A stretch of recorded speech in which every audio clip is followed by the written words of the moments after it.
Weeny.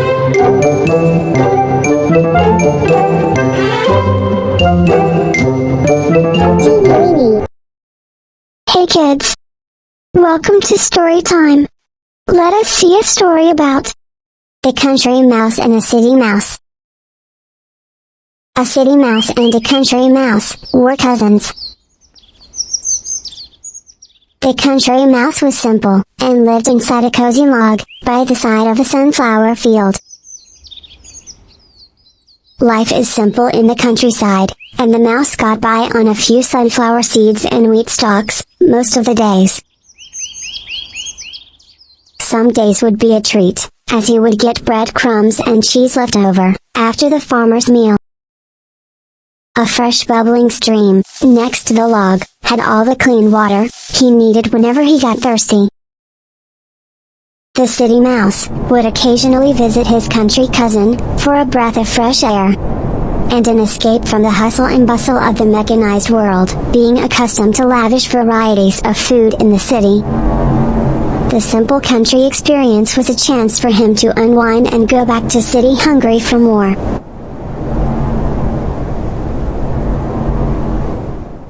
He always spoke about how much better life in the big city was compared to the country. Although the country was a peaceful place to live, he wouldn't give up the pleasures of his city to settle for a laid-back life with little to do. He often remarked that he couldn't grasp why any mouse would want to live in the countryside, with so little and barely getting by.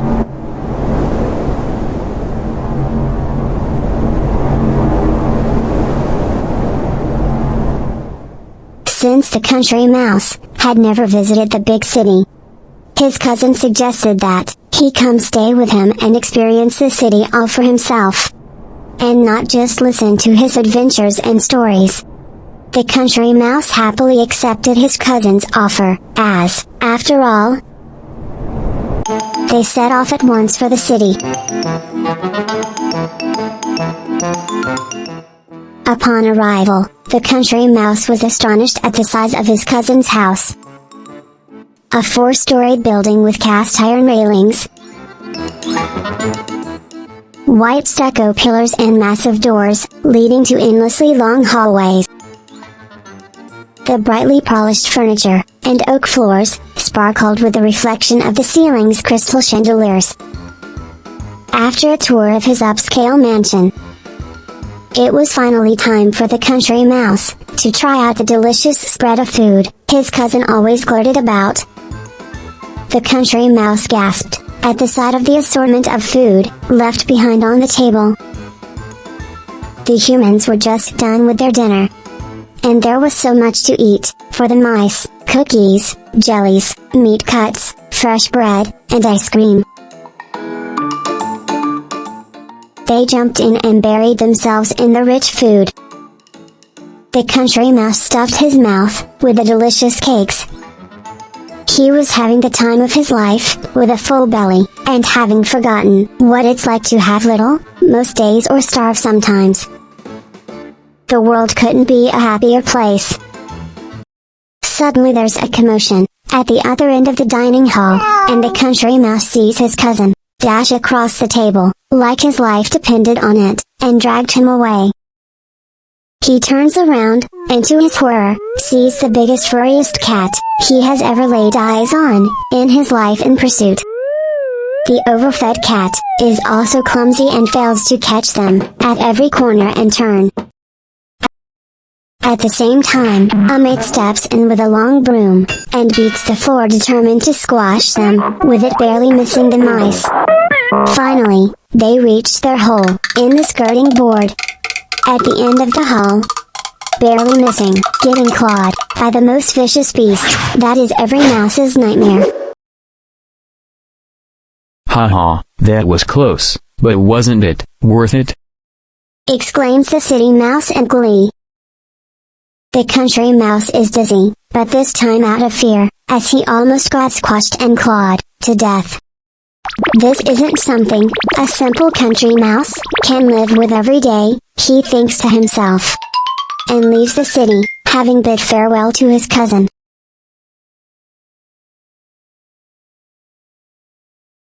Moral of the story: It is better to live a peaceful life that is secure, than to live in a luxury that can end any moment.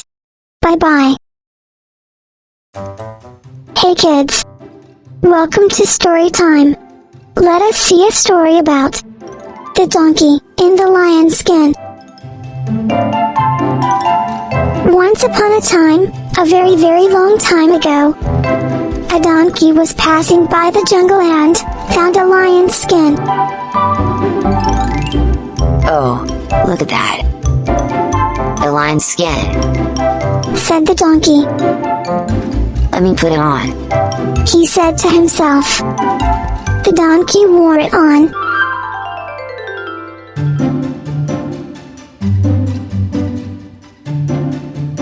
And looked at his reflection in the stream. Wow. I look just like a lion. No one can say that it is me, a donkey.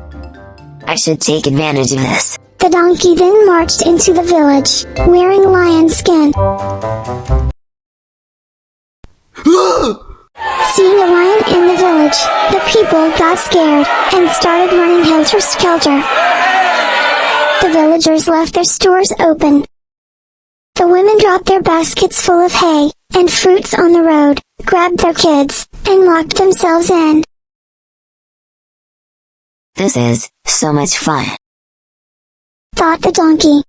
The villagers have left food, fruits and their belongings out here for me to feast on.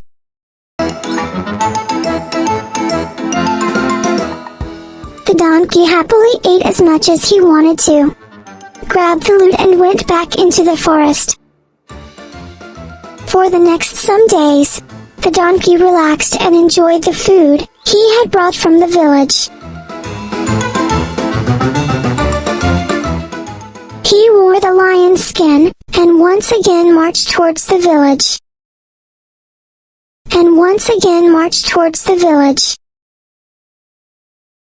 All the villagers once again ran when they saw the lion. And the donkey gathered the loot. This kept on repeating for many days. Every time the donkey was successful, his confidence grew. We all must do something about this lion. But what can we do? Thought the villagers. Let us follow him and see where he goes. A villager suggested. And so the village people decided to follow the lion the next time he came to the village. While still wearing the lion skin, the donkey went straight to the wheat fields and started singing loudly. The villagers recognized his braying.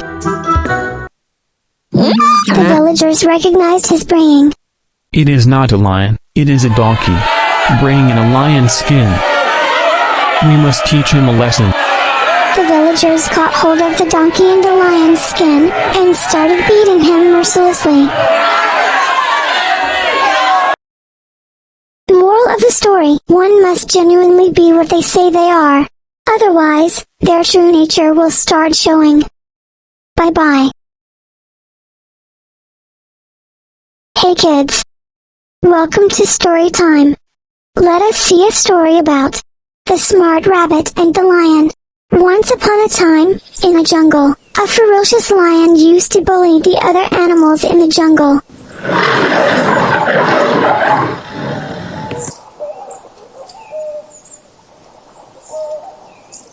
The other animals could no longer live happily.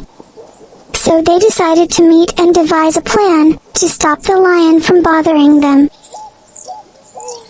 The Alex claimed that a champion among them should go and teach the lion a lesson.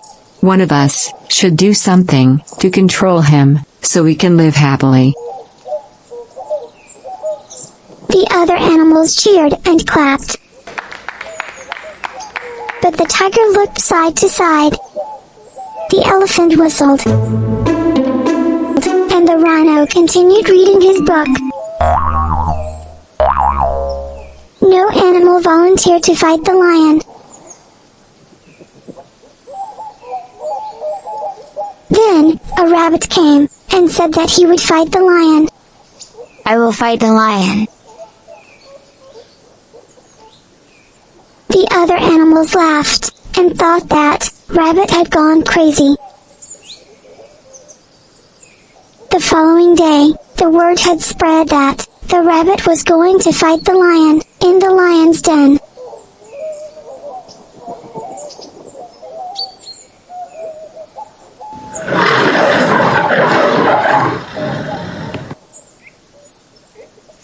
When this news reached the lion rolled around laughing.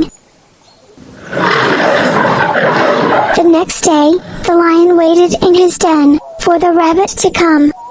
The other animals were already there, but there was no sign of the rabbit. Minutes and hours passed by, but there was no sign of the rabbit. The sun had started to set, and the other animals began returning home. The rabbit then arrived. The lion screamed at the rabbit, asking it why he was late. The rabbit apologized for being late, and told the lion that he had seen a stronger and scarier lion than him on the way there. Sorry, Majesty, there was a very furious lion on my way, so I had to wait for him to sleep. The rabbit had to wait for that lion to fall asleep so he could get there. The lion could not believe what he was hearing, as he could not accept that there was a more ferocious lion than him. Who is that? More furious than me, at my place. This jungle is only for me, shouted the lion. He demanded that the rabbit to take him to that lion. Take me to him, I will teach him a lesson. The rabbit took the lion to a nearby deep well, and told the lion that he saw the other lion go into the well. The lion climbed on the well, and roared loudly.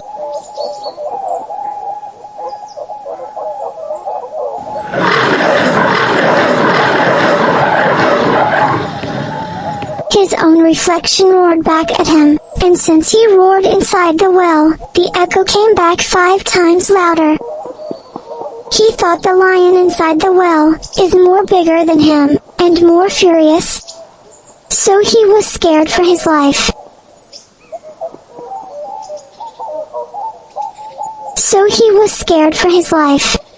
The scared the lion jumped out and he ran away, never to be seen again. Moral of the story: being smart makes us stronger. Bye bye.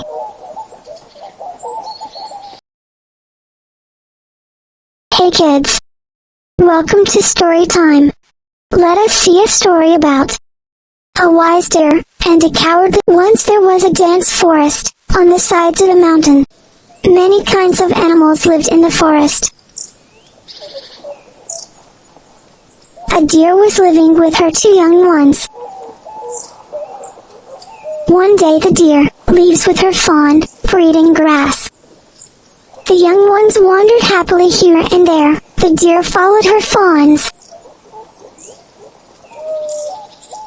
The young ones unknowingly entered a cave.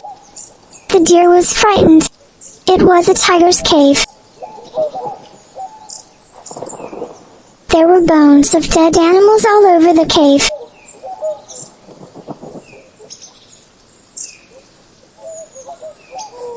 Fortunately, the tiger was not inside the cave at the time. The deer was trying to lead her young ones out of the cave. At that time, she heard a loud roar. She saw the tiger at a distance. The tiger was coming towards the cave. It was dangerous to go out of the cave now. She thought of a plan. The tiger had come closer to the cave.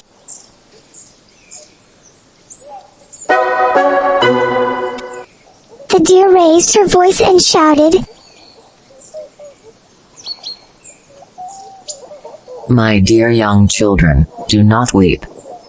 I shall capture a tiger for you to eat. You can have a good dinner." The tiger heard these words. He was disturbed. He said to himself, "Whose is that strange voice from the cave? A dangerous animal is staying inside to capture me. I shall run away to escape death."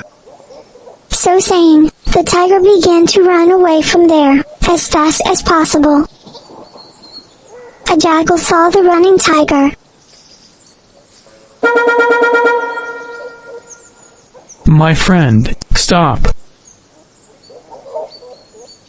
Why are you running in great fear? The jackal asked.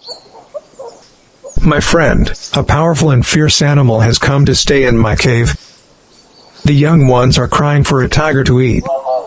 The mother is promising to capture a tiger for them. So, I am running away in great fear." The cunning jackal was now sure. The tiger was a coward. It said to the tiger,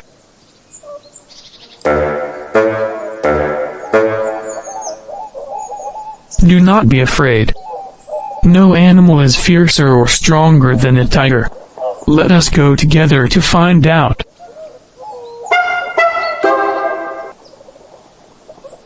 But the tiger said, "I do not want to take a chance. You may run away. I will be left alone to die.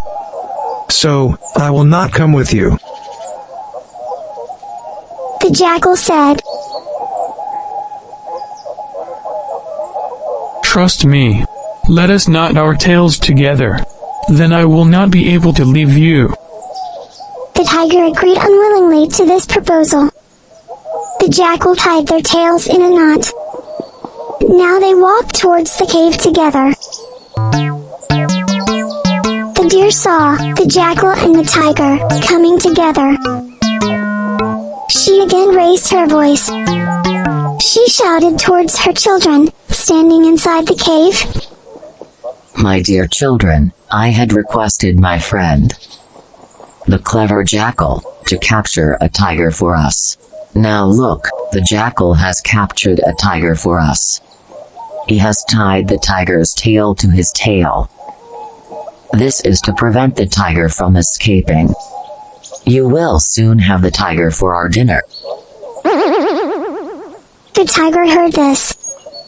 He was shocked. He was sure now the jackal cheated him.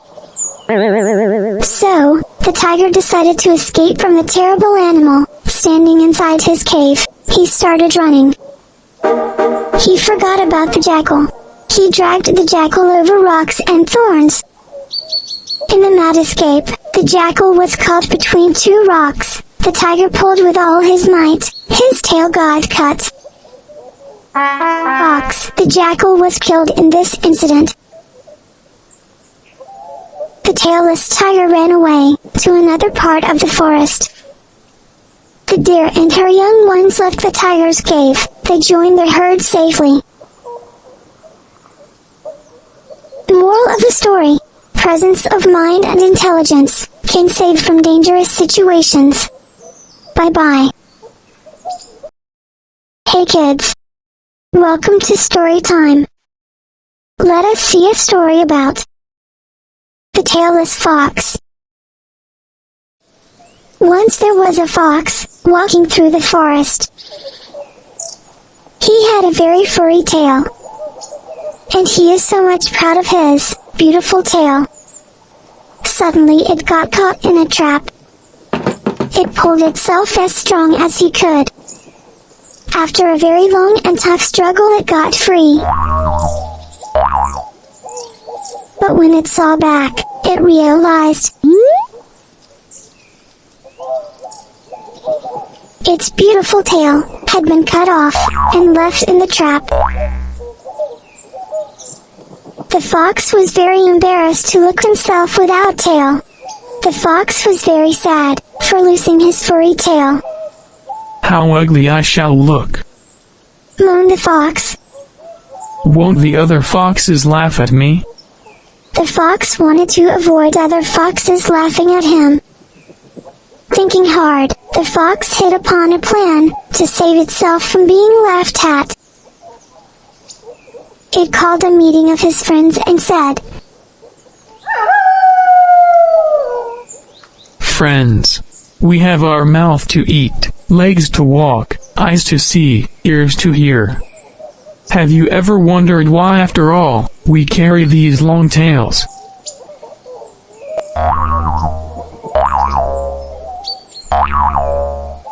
It has no use for us, and it longs out of our body, and we unnecessarily carrying a burden. So I decided to lose it, and cut it off on my way. I want you to cut them off, and be free from their nuisance.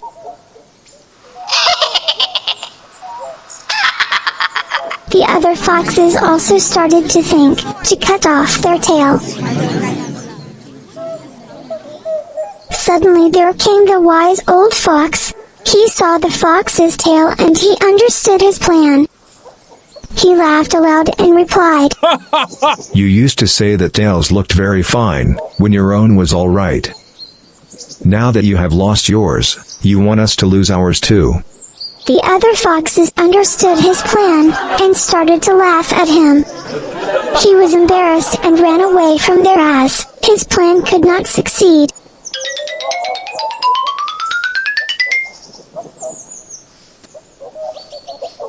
Moral of the story: one must not always think he can fool others successfully. Bye-bye. Please subscribe for more videos. Weeny. Weeny.